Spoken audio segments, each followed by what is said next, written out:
What is going on, everyone? I am back. Week 3 is in the books, and as always, I'm coming at you with my weekly waiver wire targets, this time for week 4. So, without further ado, in no particular order, let's get right into it. So, the first guy on my list is Blount. Now, familiar name, and he was probably selected in the majority of drafts, but for one reason or another, he might have been released, and whether that be because you kind of saw the Eagles weren't running it as much, or had a disappointing week 2, and there were some sexier names out there like a Cohen or a Carson, and you just went ahead and kind of discarded Blount. I would tell you he's probably my top guy to add this week, and if you look at his carries, he had 12 carries for 67 yards and a touchdown this past week. Now, obviously, the Darren Sproles injury helps a lot with Blount's value, and I would say go ahead, insert him in your lineups. Um, he is that top red zone threat. Probably will be splitting carries with Smallwood, but I'll touch on that later. For now, go ahead, if available, take a shot on Blount. Next, I told you I would mention Smallwood, and that's exactly what I'm going to do because Lendell Smallwood is the second part of that tandem in Philadelphia with Blount. And look, I think maybe right now it's a little early to say who is going to be the top guy. Maybe that'll play out. So for that reason, I do think it'll be Blount, but Smallwood is worth adding in leagues because you never know who's going to emerge as the guy. And as far as carries, he also had 12 carries like Blount and for 71 yards. Also had a reception, so I think he'll probably be utilized in the passing game a little bit more.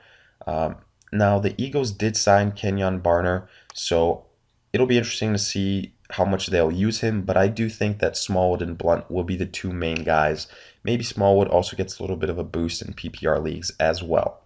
Continuing the trend of running backs, my next guy is Duke Johnson of the Browns. And look, little disclaimer with Crowell.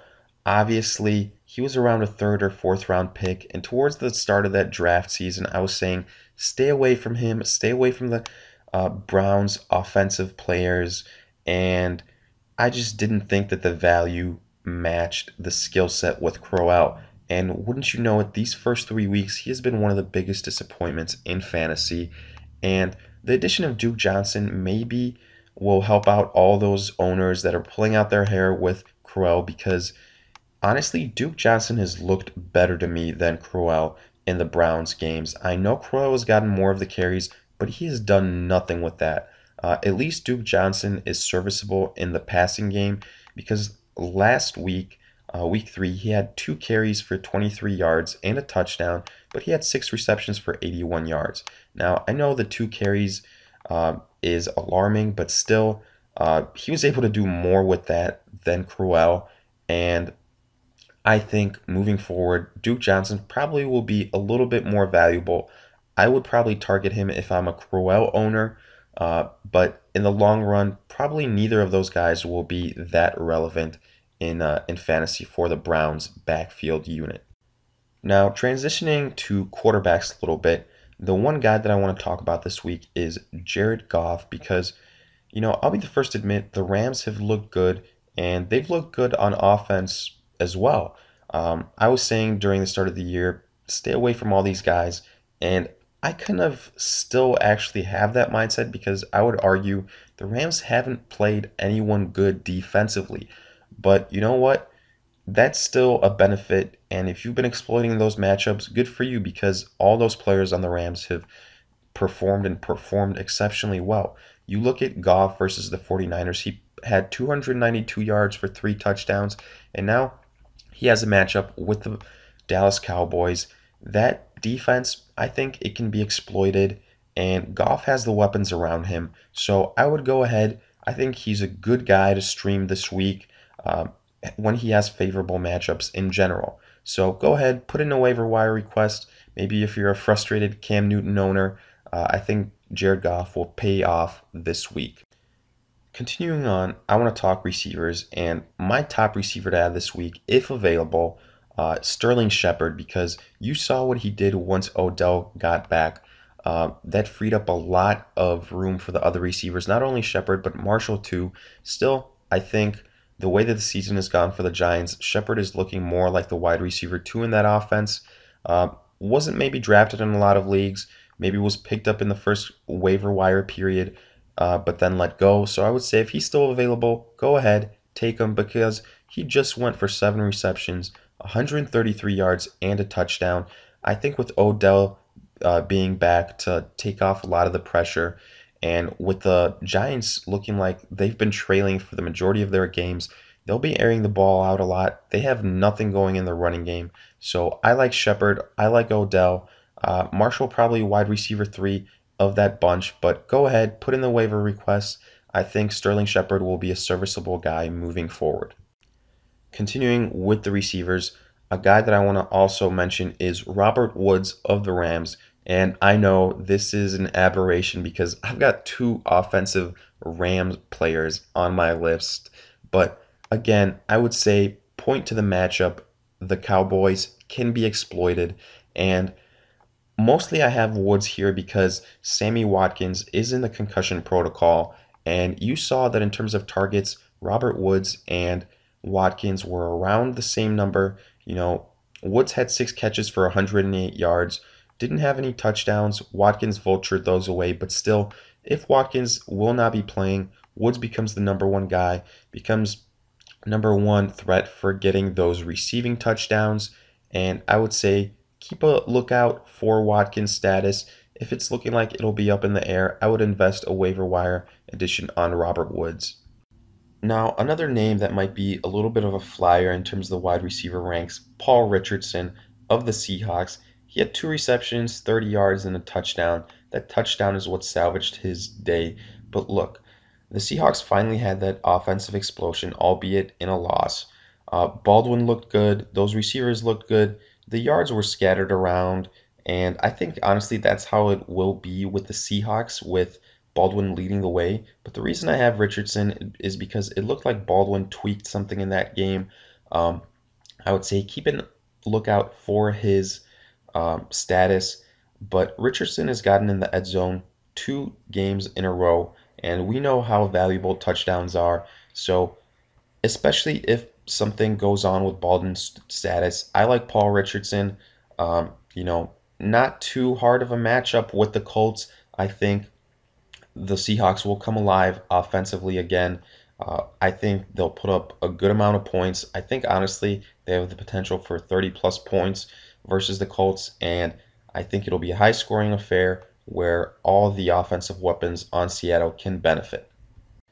Now, circling back to the running backs a little bit, I want to talk Donta Foreman of the Texans. And the main reason here is because, yet again, Lamar Miller is being a complete and utter disappointment for a guy that went maybe in the 2nd or even 3rd round. And I would say it's the same thing over and over, the same nightmare for Miller owners, because similar to last year, he has not found running space. He has been getting volume, but he has not been getting the yards. And he has been losing, even when healthy, some rushes to the backup, in this case, Foreman. And Foreman at times has looked better because he just had 8 carries for 25 yards. And I know the yards aren't that good, but neither has Lamar Miller's yardage been anything impressive. But on top of that, Foreman has been used in the receiving game with 2 receptions for 65 yards. And for me, Foreman would be mostly an addition for those Miller owners because I don't think at this point even the Texans know who their top back is and who is the actually better runner. I think it's a position where they're still trying to figure it out. So for that reason, I would stash Foreman in case Miller gets injured or in case Foreman becomes a more focal point of that offense. Moving on to tight ends, I've got one name for you guys to keep a lookout on, and that is Vernon Davis. Obviously backup for Jordan Reed, but we all know Reed struggles with staying on the field because of health issues, and that was the case last week. Could potentially be the case again this week. And week 3, Davis had 5 receptions, 58 yards, and a touchdown. Seemed like Kirk Cousins found his groove, and moving forward, that's a good thing for every single pass catcher in that offense. Now, we all know tight ends are a crapshoot, very touchdown dependent. Unless you have Gronk or Kelsey, heck, even Kelsey had a disappointing week 3. Gronk had a disappointing week 1. So there's no surefire thing with the tight ends. I would say you're looking for the matchups, you're looking for the touchdown potential, and Davis, if Reed doesn't play, has all of that going for him. Now, as always, I give you guys my defensive play for the week, and you know, maybe some good matchups this week. First one that comes to mind, Colts, Seahawks, but obviously Seattle won't be on the waiver wire. Instead, I would look at the Bengals defense going up against the Browns. Not too bad of a matchup. Now, as bad as the Bengals have been offensively, their defense has actually been decent. They've been in some close games, Texans, Packers, and I would say against versus the Browns, they've got their rookie quarterback. I think they could take advantage of that, and I think it'll be low scoring affair, so not a lot of points, not a lot of points to be lost for that Bengals defense. That's my start of the week. Should be available in most waiver wires and a good weekly streaming option. So with that, we come to the end of our top 10 guys. And as always, let me know what you guys think. Have my previous suggestions been helpful in terms of waiver wire ads? What do you guys think of this week's round of guys? And as always, comment, like, subscribe, and I will see you guys in future videos.